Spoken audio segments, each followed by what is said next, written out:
Hello everyone, welcome to SMV classes. इस video के अंदर हम बात करने वाले हैं कि अगर आप एक स्टूडेंट है और आपको ऑनलाइन क्लासेस के लिए एक लैपटॉप या टैबलेट परचेज करना है तो दोनों में से अच्छी चॉइस क्या होगी, स्पेशली तब जब आपका बजट बहुत ज़्यादा टाइट हो। क्योंकि टाइट बजट में या तो आप एक सस्ता लैपटॉप लेने की कोशिश करेंगे या फिर एक अच्छी क्वालिटी का टैबलेट आ सकता है। तो क्या दोनों में से सही रहेगा आपके लिए? ऑनलाइन क्लासेस के माध्यम से हमारा टारगेट ऑनलाइन क्लासेस का है, तो हम देखते हैं कि क्या अवेलेबल है। बट फिर कुछ हल्के फुल्के काम तो आप करने ही वाले हो गैजेट लेने के बाद, तो उसकी भी हम चर्चा करेंगे और सब चीज़ें आपको दिमाग में रखनी है। तो मैं एक करके पॉइंटर डिस्कस करता हूं कि क्या क्या बातें आपको कंसिडर करनी है और फिर लास्ट में मेरा ओपिनियन दूंगा, वो सुन के जाना क्योंकि वो इंपॉर्टेंट है। ठीक है, सबसे पहली चीज आती है बजट। तो देखिए, बजट की अगर मैं बात करूं तो मैं प्रैक्टिकल बातें करूंगा, हवा में नहीं करूंगा कि भैया इतना बजट होगा तो ये करो। आप जनरली अगर आपका बजट 25K से प्लस है तो आप लैपटॉप की तरफ ज़्यादा ध्यान दें, क्योंकि लैपटॉप आपको अच्छी क्वालिटी का मिल सकता है। लेकिन अगर आपका बजट 25K से कम है, 25K के आसपास है, 15,000 है, 20,000 है, या फॉर दैट मैटर 10-12,000 है, तो फिर आपके लिए टैबलेट एक ज़्यादा कन्वीनियंट ऑप्शन बन जाता है, क्योंकि अच्छी क्वालिटी के लैपटॉप उस रेंज में आपको नहीं मिलते हैं। 25K प्लस में आपको कुछ अच्छे लैपटॉप मिल सकते हैं जो आपका काम अच्छे से निकाल सकते हैं। तो बजट एक बहुत बड़ा कॉन्स्टेंट है। ठीक है, तो बजट की अगर मैं बात करूँ तो 25K is a good budget. लेकिन अगर आपका बजट 8,000, 10,000, 12,000 है तो बच्चों फिर आप लैपटॉप के बारे में ना सोचें, आप सीधा टैबलेट में चले जाएं। तो मैं आपको पहले ही क्लियर कर दूं, अगर आप 25-30 हज़ार से ज़्यादा खर्च कर पा रहे हैं, आईपैड पे जाने की कोई नीड नहीं है ना। आप ये मत बोलना कि सर टैबलेट क्यों, लैपटॉप भी तो अच्छा आ सकता है। तो मैं आपको बता दूं, अच्छा लैपटॉप नहीं है, वो काम चलाओ लैपटॉप होंगे। तो अगर आप 30,000 के आसपास आपका बजट है तो फिर आप लैपटॉप के ऊपर जाएं। 10-12 हज़ार से नीचे आपका बजट है, उसके आसपास है, तो आप टैबलेट की तरफ जाएं। स्वीट स्पॉट में अगर आप लाइक करते हैं, जिसमें ज़्यादातर बच्चे फंस जाते हैं कि 12 से 20-25 हज़ार का हमारा बजट है, उसमें हम क्या करें, तो उसके लिए आप वीडियो को आगे देख सकते हैं। उसके लिए मैं आपको एनालिसिस देने वाला हूँ। समझ में आ गई यहाँ तक बात? तो आ जानी चाहिए। मैं बिल्कुल क्लियर कट बात कर रहा हूँ। हो सकता है आपके अपने ओपिनियन हो सकते हैं जो आप कमेंट में देना, बट मैं खुद एक टीचर हूं, मैं लैपटॉप भी यूज करता हूं। 4था-5वां लैपटॉप चल रहा होगा मेरा, टैबलेट भी 3-3 है, पेन टैब तो अलग ही चल रहा है क्योंकि हमारा ऑनलाइन क्लासेस का भी काम है। तो स्टाइलस वाले, नॉन स्टाइलस वाले सब चीजें हैं। लैपटॉप भी मेरा टच स्क्रीन है। ठीक है, मैं लास्ट में आपको वो भी दिखा दूंगा कि मेरा लैपटॉप खुद का कैसा दिखता है। बट मेरा जो ओपिनियन है ना, वो बिल्कुल एक्सपीरियंस के ऊपर बेस्ड है कि बजट का जो कांस्टेंट है वो बहुत ज्यादा मैटर करता है। दूसरी सबसे बड़ी बात क्या होती है, वो है पर्पस। आपका पर्पस ऑनलाइन क्लास है, इसके अलावा बता रहा हूं, ऑनलाइन क्लासेस में वीडियो लेक्चर को अटेंड करना आता है, लेकिन कई दफा आपको नोट्स भी बनाने होते हैं, नोट्स अपलोड भी करने होते हैं, तो कीबोर्ड का होना बहुत ज्यादा जरूरी है। तो वहां टैबलेट आपको एक डाउनसाइड दिखेगा। लेकिन टैबलेट्स के साथ 500, 600, 700 रुपए में ब्लूटूथ आपको कीबोर्ड देखने को मिल जाते हैं, जो कि एक बहुत अच्छा ऑप्शन उसको बना देते हैं। आजकल तो ट्रैकपैड वाले माउस पॉइंटर्स भी आ रहे हैं। टैबलेट्स के साथ पेन टैबलेट भी कनेक्ट हो जाते हैं, तो वो भी एक बहुत अच्छी पोर्टेबिलिटी आपको दे देते हैं। तो जो नॉन टच स्क्रीन टैबलेट होते हैं, उसमें आप 2 या 3 हज़ार रुपए का सस्ता सा पेन टैब ले लो, वो लगा दोगे तो आप टच स्क्रीन वाला काम भी कर सकते हो। समझ में आ रही है मेरी बात? लेकिन अगर मैं इसमें बात करूं तो स्टडी के अलावा कई सारी चीजें होती हैं। मीडिया कंजम्पशन के लिए तो हर चीज बेटर है, ठीक है, लेकिन बात आती है कि अगर आप थोड़ा कॉलेज लेवल पे जाने वाले हैं, आपको थोड़ी बहुत बेसिक कोडिंग भी अगर करनी है कि भाई आपका कंपाइलर चल जाए सी लैंग्वेज के लिए भी, तो भी अगर आपको नोट्स बनाने हो तो भी, अगर आपको कोई सॉफ्टवेयर चलाना है, छोटा मोटा सॉफ्टवेयर भी, तो भी माइक्रोसॉफ्ट ऑफिस जैसे सॉफ्टवेयर भी लैपटॉप पे ज्यादा बेटर चलते हैं compare to mobile and tablets. तो उस पर्टिकुलर केस में आपके लिए लैपटॉप ज्यादा रेलेवेंट होगा, वरना आपका काम टैबलेट से चल जाएगा। तो ये सेकंड पर्पस मेरे हिसाब से बिल्कुल क्लियर हो जाएगा। मैं सिर्फ ऑनलाइन क्लासेस की बात कर रहा हूँ, मैं गेमिंग की बात ही नहीं कर रहा हूँ कि भाई आपको टाइम पास करना है, फिर उसके लिए तो यार तुम जो करना चाहो वो कर सकते हो, मोबाइल में भी आप गेम्स खेल ही लेते हो। टैबलेट और लैपटॉप की अगर आप बात करो तो मेरा झुकाव जो है वो लैपटॉप की तरफ हमेशा ज़्यादा ही रहता है। क्यों? क्योंकि उसके अपने फ़ायदे हैं, मैं आगे बताऊंगा ऐसा क्यों कह रहा हूँ मैं। टैबलेट का एक बहुत बड़ा डाउन साइड है, वो सबसे बड़ी चीज़ होती है कि सॉफ्टवेयर का इंटरफेस। मोबाइल का जो इंटरफेस है, टैबलेट का इंटरफेस लगभग सिमिलर होता है। ऐप्स उसी के हिसाब से क्या करे जाते हैं, ऑप्टिमाइज किए जाते हैं, और उनकी परफॉर्मेंस भी उसी हिसाब से कम हो जाती है। लैपटॉप में आपको पूरा एक्सेस मिलता है, तो ये ध्यान रखना है। तीसरी चीज़ है पोर्टेबिलिटी। ऑब्वियसली इसमें टैबलेट एक अपर एज रखते हैं, एक अपर हैंड रखते हैं, किसके ऊपर, लैपटॉप के ऊपर। कहीं भी ले जा सकते हो, कैरी करना बहुत आसान है। लैपटॉप जनरली बहुत भारी होते हैं। टैबलेट को चार्ज करने के लिए भी मोबाइल का चार्जर यूज हो जाता है, इजीली चल जाते हैं, ऑन करने के लिए ज़्यादा टाइम नहीं लगता। लैपटॉप बूट होने में भी टाइम लेता है। लैपटॉप की बैटरी टैबलेट के मुकाबले कम होती है, ये भी ध्यान रखना है। तो कुछ चीज़ों में आपका जो टैबलेट है वो आगे निकलेगा। उसमें सबसे बड़ा फैक्टर पोर्टेबिलिटी होती है वर्सेस प्राइस। प्राइस के रेस्पेक्ट में आपको पोर्टेबिलिटी टैबलेट में हमेशा ज़्यादा देखने को मिलेगी। इसका भी एक छोटा सा सॉल्यूशन है जो मैं आपको लास्ट में दूंगा। मैं आपको अपना मेरा लैपटॉप दिखाऊंगा कि मैंने अपना लैपटॉप किस तरीके से लिया, और आप भी ऐसा कर सकते हैं, राइट। चौथी चीज़ है ईज ऑफ यूज़। अगेन यहाँ पर अगर आप मानोगे तो दोनों को मैं बिल्कुल बराबर पॉइंट देता हूँ। कुछ लोग कहेंगे कि सर टैबलेट मोबाइल जैसा दिखता है तो उसको चलाना ज़्यादा आसान होता है। बिल्कुल बात है, बट बच्चों अगर आपने लैपटॉप पे 6 महीने भी काम किया है आपको लैपटॉप कंपैरेटिवली बहुत बहुत ज़्यादा आसान लगेगा टैबलेट के मुकाबले, क्योंकि लैपटॉप में आपके हाथ में एक माउस होता है, एक पॉइंटर होता है, चीज़ें आप खुद कर सकते हो, ठीक है, मल्टीपल विंडोज ओपन कर सकते हो, कुछ चीज़ें आपको टाइटल बार में, टास्क बार में दिख रही होती हैं जो अभी आपको समझ में नहीं आएगी, लेकिन अगर आपको चीज़ों में टैब्स में स्विच करना पड़ रहा है तो आपको समझ में आएगी। तो ईज ऑफ यूज़ दोनों का ही बराबर है मेरे अकॉर्डिंग। हाँ, आपका टैबलेट जो है वो एंड्रॉइड और लैपटॉप विंडोज़ हो, मैं वही कंसिडर करके चल रहा हूँ, मैं मैक की बात नहीं कर रहा हूँ, ठीक है। उसके बाद अगला जो पॉइंट आता है वो क्या होता है बच्चों, दैट इज वर्सेटिलिटी। वर्सेटिलिटी में हमेशा लैपटॉप आगे रहेगा। इसका मतलब क्या है कि आप कितने कामों के लिए आपके डिवाइस को यूज कर सकते हो। टैबलेट के कुछ लिमिटेड यूजर्स हैं, लैपटॉप के मल्टीपल यूजर्स हैं, इवन टैबलेट वाले बहुत सारे एप्लीकेशन विंडोज के लिए भी अवेलेबल होते हैं और ज़्यादा स्मूथली चलते हैं। मैं रियलिटी बता रहा हूँ, आपका वाईफाई लैपटॉप में ज़्यादा फास्ट चलेगा, आपका जो व्यूइंग एक्सपीरियंस है वो लैपटॉप में ज़्यादा बेटर होगा, तो आपकी वर्सेटिलिटी इंप्रूव करती है। लेकिन अगर कॉल करना भी आपका एक बहुत बड़ा पर्पज़ है, उस केस में टैबलेट हमेशा बेटर होगा। नेटवर्क रिसेप्शन टैबलेट का अच्छा होता है, आप कुछ भी करें, बैटरी उसकी अच्छी है, मैं ऑलरेडी बोल चुका हूं, तो आप देख सकते हैं कैरी करना उसको ज़्यादा आसान है। तो वर्सेटाइल लैपटॉप थोड़ा ज़्यादा होता है ऑपरेटिंग सिस्टम के मामले में, बट अगर आप फिजिकल रूप में बात करें, कैरी करना, रखना सब कुछ, तो उसमें टैबलेट का एक अपर एज होता है। ये एक पॉइंट हो सकता है। 6 पॉइंट जो है वो है स्क्रीन साइज। ऑब्वियसली आपका जो टैबलेट है उसका स्क्रीन साइज 7 इंच से 10 इंच तक वेरी करता है।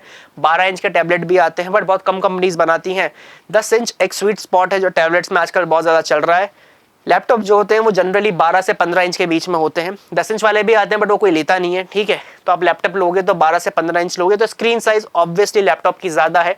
फायदे नुकसान दोनों है, बैटरी कम चलती है, कैरी करना थोड़ा सा आसान होता है, लैपटॉप का वेट बढ़ जाता है। तो स्क्रीन साइज अगर आपका एक बहुत बड़ा इशू है तो आपको लैपटॉप के साथ ही जाना चाहिए, टैबलेट के चक्कर में मत पड़ना।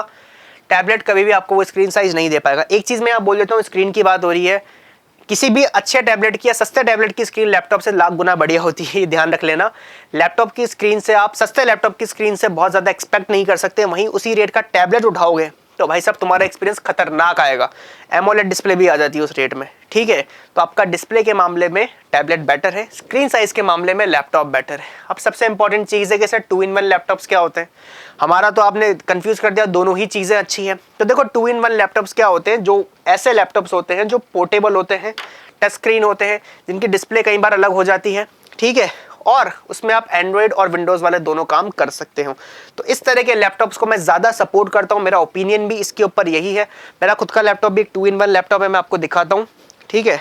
Let me show you my own laptop, फिर मैं अपना ओपिनियन दूंगा कि लैपटॉप को लेके मेरी क्या राय है और टैबलेट्स को लेके क्या राय है। तो this is my own laptop, ठीक है। ये लेनोवो का थिंकपैड है और थिंकपैड योगा 260 करके एक लैपटॉप आता है, वो है ये, right. And this is a full touch screen laptop. ये टच स्क्रीन है, उसके साथ स्टाइलस भी आता है। कहाँ गया, ये रहा।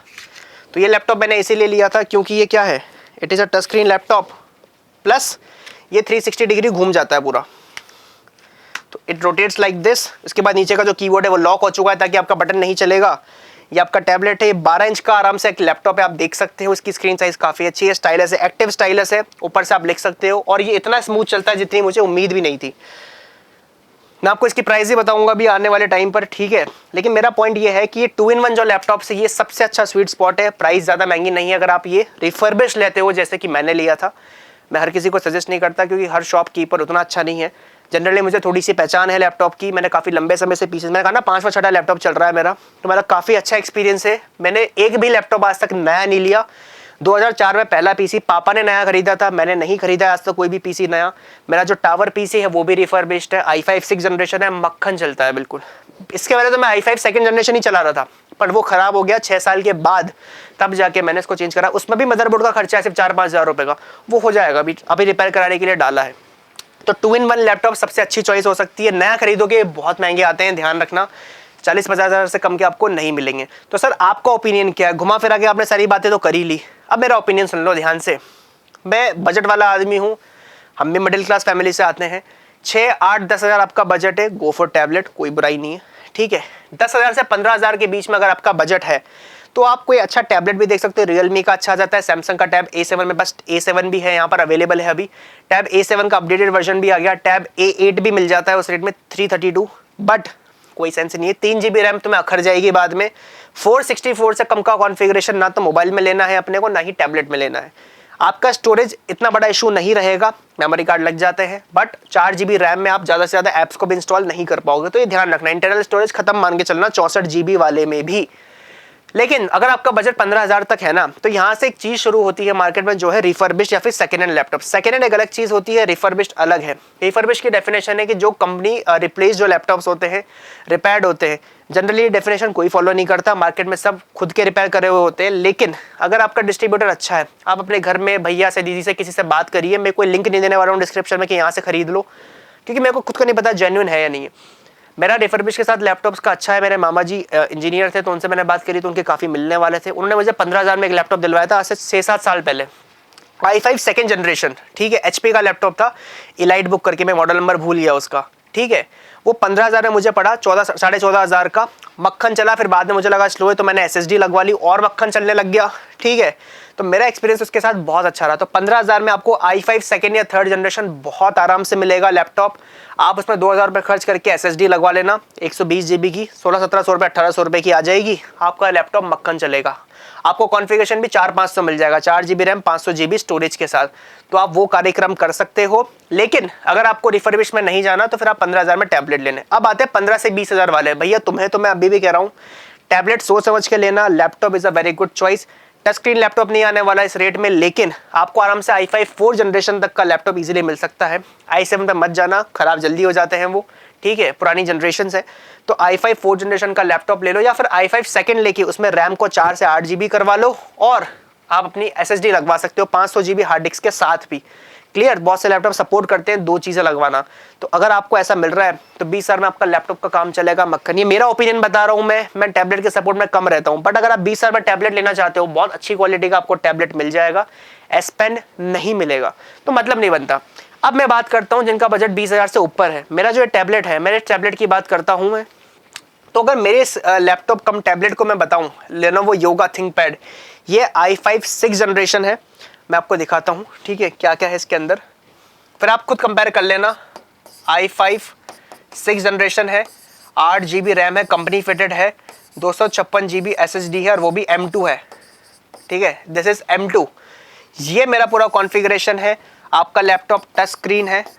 अब टच स्क्रीन लैपटॉप का कोई यूज नहीं है भैया। जब उसने बताया था ना टच स्क्रीन है, मैंने कहा क्या कर लूंगा, बट उसने बोला S Pen आता है साथ में, वो भी एक्टिव। एक्टिव का मतलब इतना ऊपर आप रखोगे, टच भी नहीं करोगे तो आपको एरो दिखेगा, अड़ाने की जरूरत नहीं है, अड़ाने के बाद तो लिख पाओगे। तो एक्टिव स्टाइलस आता है इसके अंदर। मैंने कहा तब भी मैं क्या ही कर लूंगा। आपने बोला कि सर फिर आपको क्या चाहिए, मैंने कहा डिस्प्ले ऐसा खुला हुआ है, ऐसा हवा में लिखोगे डिस्प्ले हिलेगा, हिंज तो हिलता है। फिर उसने सबसे बड़ी बात बताई कि 360 डिग्री रोटेट हो सकता है। फिर दिक्कत है कि पूरा घुमा दूंगा तो लिखते लिखते मान लो नीचे से कोई बटन दब गया, तो बाद में पता पड़ा घूमते बटन लॉक हो चुके हैं, इसके बटन काम ही नहीं करेंगे जब भी खुला रहता है। तो मैंने कहा 360 डिग्री रोटेशन, और फिंगरप्रिंट सेंसर भी है इसमें, पर वो मेरे किसी काम का नहीं, सिम कार्ड लग जाता है, वो एक्स्ट्रा चीज़ें तो है ही सही इसके अंदर। स्पीकर अच्छा है, बैटरी लाइफ 4-5 घंटे चलती है। तो मैंने कहा कि इतनी चीज़ें मिली, मैंने कहा उससे प्राइस पूछी। मैं तो कोई 15-20 हज़ार का लैपटॉप लेने के लिए गया था, क्योंकि डेल में टच स्क्रीन आ जाता है एक और i3 वाला, है ना। उसने मेरे को बताया ये 26,000 रुपये का मात्र। मेरा दिमाग खराब हो गया। मैंने कहा यार SSD भी तो लगा ही दे रहा है, कंपनी फिटेड है, इसमें कोई ऑप्शन नहीं चेंज करने का, 8 GB रैम भी दे रहे हो, i5 6 जनरेशन भी दे रहे हो, 26,000 रुपये का लैपटॉप। तो मैंने उससे पूछा, मैंने कहा वारंटी दोगे इस पर एक्स्ट्रा? उसने कहा 15 दिन की टेस्टिंग वारंटी, यही आती है। मैं 6 साल से 3-4 लैपटॉप बदल चुका हूँ, रिफर्बिश 15 दिन की आती है। दिल्ली वाले 30 दिन की देते हैं इनको, ये अपने को 15 दिन की देते हैं। मैंने बोला अगर एक्सटेंड करवाऊं, तो उसने कहा आप 4,000 रुपये दो, मैं 1 साल की रिप्लेसमेंट वारंटी दूंगा। रिप्लेसमेंट का मतलब है कोई भी खराबी आए मैं पीस ही चेंज कर दूंगा। इनके पास तो मल्टीपल पीसेज आते हैं, जैसे तुम किताबें खरीद के दिलाते हो दर्जन में, वैसे आते हैं लैपटॉप्स। मैंने कहा ठीक है। तो जो जेन्युइन आदमी होगा ना, वो एक्स्ट्रा पैसे लेके आपको रिप्लेसमेंट वारंटी जरूर लिख के देगा, उसको भरोसा था ना अपने प्रोडक्ट के ऊपर। मैंने खरीद लिया। मैंने उससे थोड़ा बार्गेनिंग करी, तो 25,500 रुपये मैंने इसके दिए, ठीक है। उसने मुझे एक कागज़ पे प्रिंटेड बिल दे दिया, वो इनवॉइस नहीं होता, एक नॉर्मल कि हाँ भाई आपने खरीदा है।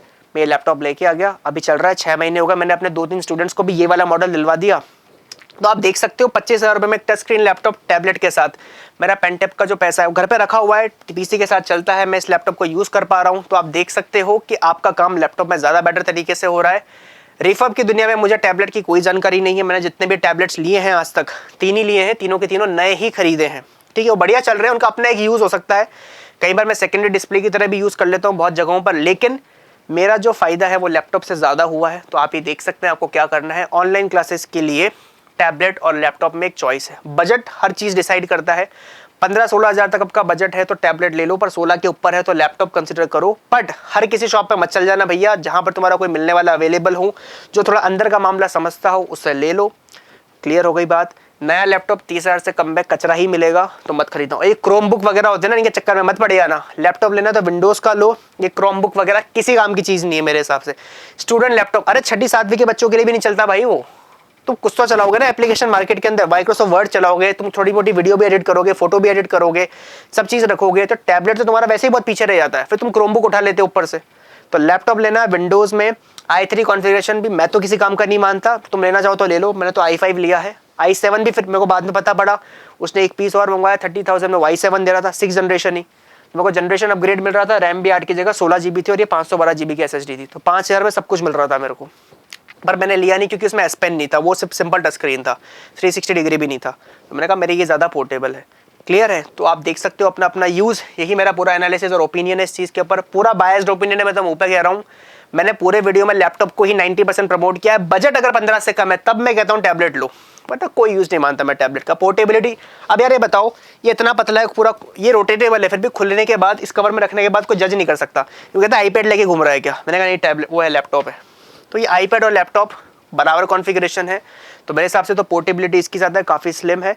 बाकी आप खुद देख लो। अगर एनालिसिस पसंद आया तो चैनल को सब्सक्राइब करो, वीडियो को लाइक करो और शेयर करो, और कमेंट करना अपना एक्सपीरियंस।